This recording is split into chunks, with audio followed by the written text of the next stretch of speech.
ನಾವು ಅಲ್ಲಿ ಬಳ್ಳಾರಿಯಲ್ಲಿ ಡಾಕ್ಟರ್ ಕೆಲಸ ಮಾಡಿದಾಗ 6 ಸೈಕಲ್ ಕೊಟ್ಟಿದ್ದಾರೆ. ಅದು ಪ್ಲಸ್ ಇದು ಎರಡು ಕೆಲಸ ಮಾಡಿದಾವೆ. ತುಂಬಾ ಬೆಟರ್ಮೆಂಟ್. ಇಲ್ಲ ನಾವು ಯಾಕೆ ಬರ್ತಾ ఇద్వి.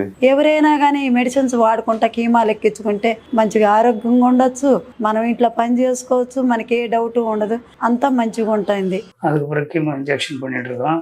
இப்போ வந்து எல்லாமே கொஞ்சம் ரெடியூஸ் ஆயிடுச்சு. இங்கே செஸ்ட்ல இருந்தது ரெடியூஸ் ஆயிருக்கு, தலையில இருந்ததும் நிறைய ರೆಡ್ಯೂಸ್ ಆಯಿருக்கு. ಅದು ಟೋಟಲಾಗಿ ಒಂದು ನಮಗೆ ಇಂಪ್ರೂವ್ಮೆಂಟ್ ಇருக்கு. ಬಡಪ್ಪ ಏನೋ ಒಂದು ಫ್ಯಾಮಿಲಿದಿಂದ ಇವ್ರು ಬಂದಿರ್ಬೋದು ಅಂತ ಅನ್ಕೊಂಡಿದ್ವಿ. ಇದೇ ಫಸ್ಟ್ ಅವ್ರಿಗೆ ಆಗಿರೋದು ಸರ್.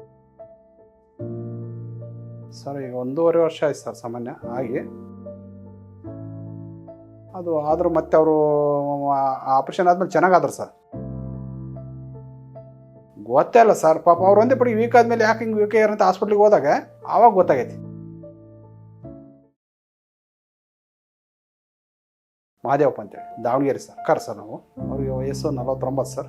ಕವಿತಾ ಅಂತೇಳಿ ಸರ್. ಈಗ 1.5 ವರ್ಷ ಆಯ್ತು ಸರ್ ಸಾಮಾನ್ಯ ಆಗಿ. ಅದು ಆದರೂ ಮತ್ತೆ ಅವರು ಆಪ್ರೇಷನ್ ಆದ್ಮೇಲೆ ಚೆನ್ನಾಗಾದ್ರು ಸರ್.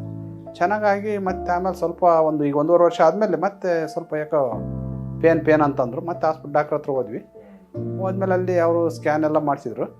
ಮಾಡಿದ ಮೇಲೆ ಇಲ್ಲಪ್ಪ ಮತ್ತೆ ಕೀಮೋ ಕೊಡ್ಬೇಕಾಗತ್ತಿ ಅಂತ. ನಿಮ್ಮದು ಈ ಮೊಬೈಲ್ನಲ್ಲಿ ನಾವು ಯೂಟ್ಯೂಬಲ್ಲಿ ನೋಡಿದ್ವಿ ಸರ್, ಸರ್ಚ್ ಮಾಡಿದ್ವಿ, ನೋಡಿದ್ವಿ. ಈ ಪುನರ್ಜನ್ಮ ಅನ್ನೋದು ಒಂದು ಏನೋ ಭಾಳ ಹೆಸರು ಕೇಳಿದ್ವಿ. ನೋಡೋಣ ಇದರಿಂದ ಆಯುರ್ವೇದಿಕ್ ಒಂದು ಒಳ್ಳೇದಲ್ಲ, ಇದು ಗಿಡಮೂಲಿಕೆ ಔಷಧಿ ಅಂದ್ರೆ ಒಂದು ಒಳ್ಳೇದಲ್ಲ, ನೋಡೋಣ ಇದನ್ನ ಟ್ರೀಟ್ಮೆಂಟ್ ತಗೊಂಡ್ರೆ ಒಳ್ಳೇದಾಗುತ್ತಲ್ಲ ಅಂತ ಒಂದು ನಾವು ಸಜೆಷನ್ ನಮ್ಮದು. ಕೀಮೋಕ್ಕೆ ಹೋಗಿನೂ ಈ ಟ್ರೀಟ್ಮೆಂಟ್ ತಗೊಂಡ್ರೆ ಸ್ವಲ್ಪ ಒಳ್ಳೇದಾಗ್ಬೋದಲ್ಲ, ಉತ್ತಮ ಆಗ್ಬೋದಲ್ಲ ಅಂತ ನಾವು ಹಂಗಾಗಿ ಬಂದ್ವಿ ಸರ್. ಈಗ ಸರ್ ಅವ್ರಿಗೆ ಇದ್ರ ಸರ್ ಕೋಲನೊಳಗೆ ಇತ್ತು, ಲಿವರ್ ಒಳಗೆ ಆಗ್ಯಾರ ಸರ್. ಅದು ಮತ್ತೆ ಬ್ಯಾಕ್ ಪೇನ್ ಬಂದು ಸ್ಟಾರ್ಟ್ ಆಗಿ ಕಾಣಿಸ್ಯಾನ ಸರ್. ಈಗ ಒಂದು 15 ದಿವಸ ಆಯ್ತು ಸರ್. ಆ ಥರ ಯಾರಿಗಿಲ್ಲ ಸರ್. ಆ ಥರ ಇದ್ದದ್ದು ನೀವು ಹೇಳ್ದಂಗೆ ಫ್ಯಾಮಿಲಿ ಇದ್ದಿದ್ರೆ ಬಡಪ್ಪ ಏನೋ ಒಂದು ಫ್ಯಾಮಿಲಿದಿಂದ ಇವ್ರು ಬಂದಿರ್ಬೋದು ಅಂತ ಅನ್ಕೊಂಡಿದ್ವಿ. ಇದೇ ಫಸ್ಟ್ ಅವ್ರಿಗೆ ಆಗಿರೋದು ಸರ್. ಅದು ಗೊತ್ತೇ ಇಲ್ಲ ಸರ್, ಪಾಪ ಅವ್ರು ಒಂದೇ ಪಡಿ ವೀಕ್ ಆದ್ಮೇಲೆ ಯಾಕೆ ಹಿಂಗೆ ವೀಕ್ ಅಂತ ಹಾಸ್ಪಿಟ್ಲಿಗೆ ಹೋದಾಗ ಆವಾಗ ಗೊತ್ತಾಗೈತಿ. ಆಪರೇಷನ್ ಆದಮೇಲೆ 8 ಸೆಟ್ ಕೀಮೋ ಕೊಟ್ಟು